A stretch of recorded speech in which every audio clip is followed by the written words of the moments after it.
नमस्कार दोस्तों, स्वागत है आपका स्टडी आईक्यू में। आज हम लोग बात करने वाले हैं यूनाइटेड स्टेट्स इलेक्शन के बारे में। हम लोग जानते हैं कि आज नवंबर 3, 2020 को यूनाइटेड स्टेट्स की प्रेसिडेंशियल इलेक्शंस हो रहे हैं। ऑलरेडी इलेक्शन जारी है, तो हम लोग देखेंगे कि क्या आएगा जनादेश। या तो ट्रंप जीतेंगे और ट्रंप एडमिनिस्ट्रेशन कंटिन्यू होगा, या फिर बाइडेन जीत सकते हैं। तो आज हम लोग यहाँ पे एक व्यापक विश्लेषण करेंगे और देखेंगे कि अगर बाइडेन जीतेंगे तो पीसफुल ट्रांजिशन ऑफ पावर होगा या नहीं।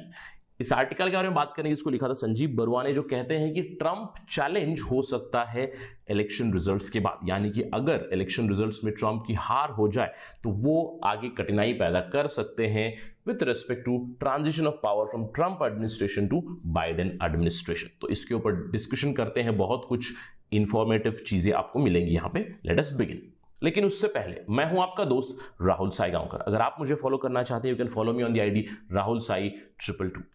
इसके अलावा स्टडी आईक्यू आपके लिए लाया है बिग दिवाली सेल। बहुत ज्यादा डिस्काउंट मिल रहा है ये यूपीएससी सीएसई कोर्सेज के ऊपर स्टडी आईक्यू पे।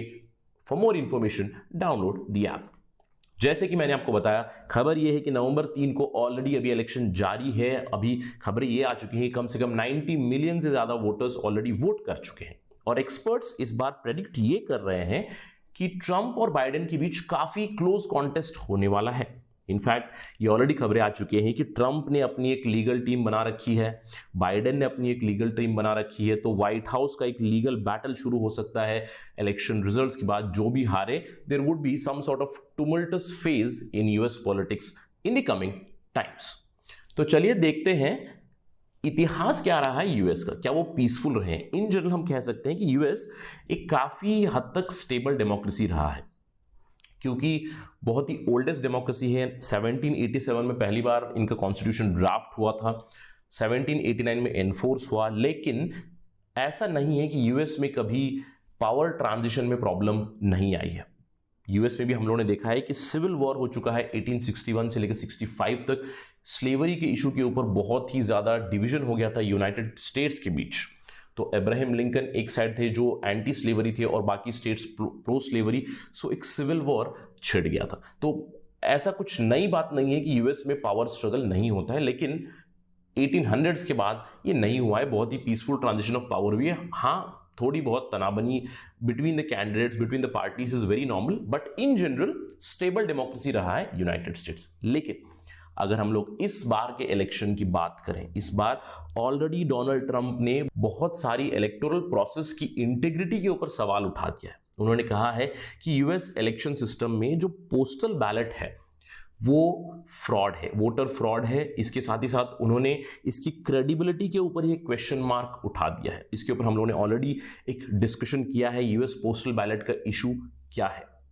उन्होंने ये कहा है कि पोस्टल बैलेट और पोस्टल बैलेट जहां जहां सेटअप किए गए हैं, those are supporting Joe Biden. Already एक मिस इन्फॉर्मेशन कैंपेन हो चुका है, एक कंडीशन बन चुकी है ट्रंप के सपोर्टर्स के में। अगर ट्रंप हारेंगे तो वो इलेक्शन रिजल्ट को रिजेक्ट कर सकते हैं।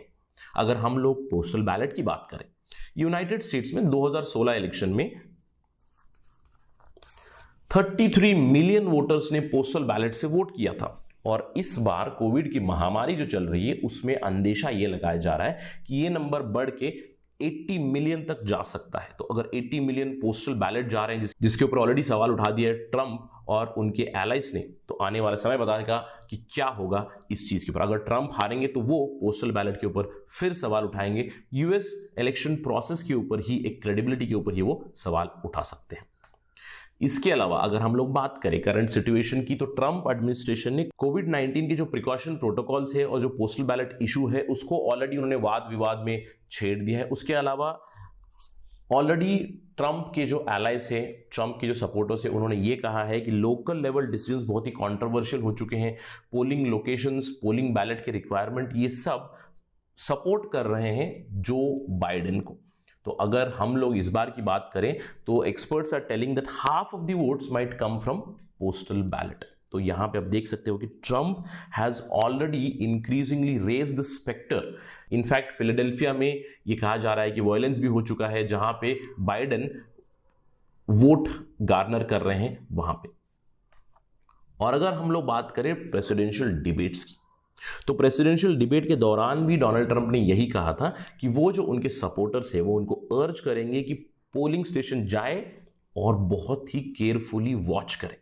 जो इनकी वर्डिंग्स थी वो काफी इंटिमिडेटिंग थी, मतलब ये वोटर इंटिमिडेशन की बातें भी हो सकती हैं। लेकिन सबसे बड़ा जो प्रॉब्लम है यूनाइटेड स्टेट्स में वो है उनका एंटायर इलेक्टोरल प्रोसेस। इसके ऊपर हमारा वीडियो बना है कि क्या है एंटायर इलेक्टोरल प्रोसेस। जो इलेक्शन होता है वो आप समझिए कि थोड़ा सा इनडायरेक्ट इलेक्शन है, जनता डायरेक्टली वोट नहीं करती है।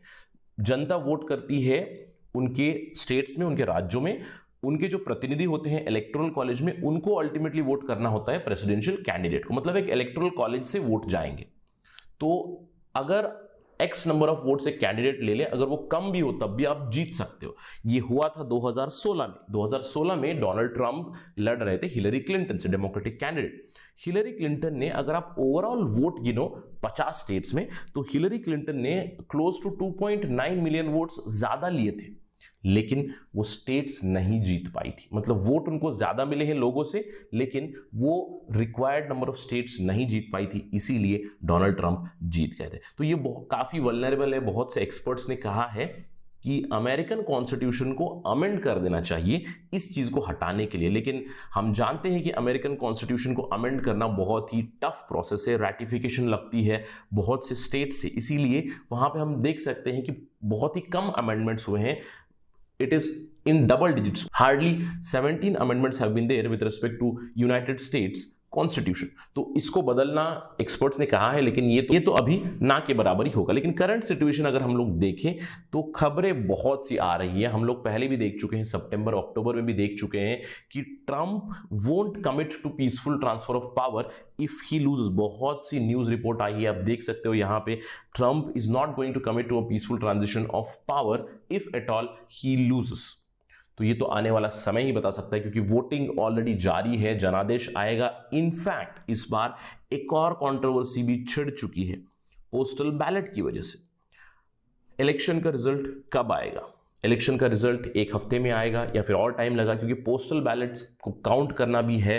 तो उसके ऊपर भी डोनाल्ड ट्रंप ने एक स्टेटमेंट दिया था कि it might take a long time to get election results also. तो ये तो आने वाला समय ही बताएगा कि क्या होगा। लेकिन हम लोग एक अंदेशा लगा सकते हैं कि पीसफुल ट्रांजिशन ऑफ पावर की पॉसिबिलिटी थोड़ी सी कम है। अगर ऐसा होगा, अगर विश्व के सबसे पावरफुल नेशन में ऐसा होगा कि वो पॉलिटिकल क्राइसिस या पॉलिटिकल इंस्टेबिलिटी में चले जाएंगे, तो सोचिए कि क्या होगा एक ग्लोबल ऑर्डर का या फिर इंटरनेशनल स्टेबिलिटी का। तो ये तो आने वाला समय ही बता सकता है। इसके ऊपर जो भी डेवलपमेंट आएगी with respect to the results, with respect to power transition, हम लोग आपको जल्द से जल्द आते रहेंगे स्टडी आई के ऊपर। That is it from my side. Thank you very much. जय हिंद।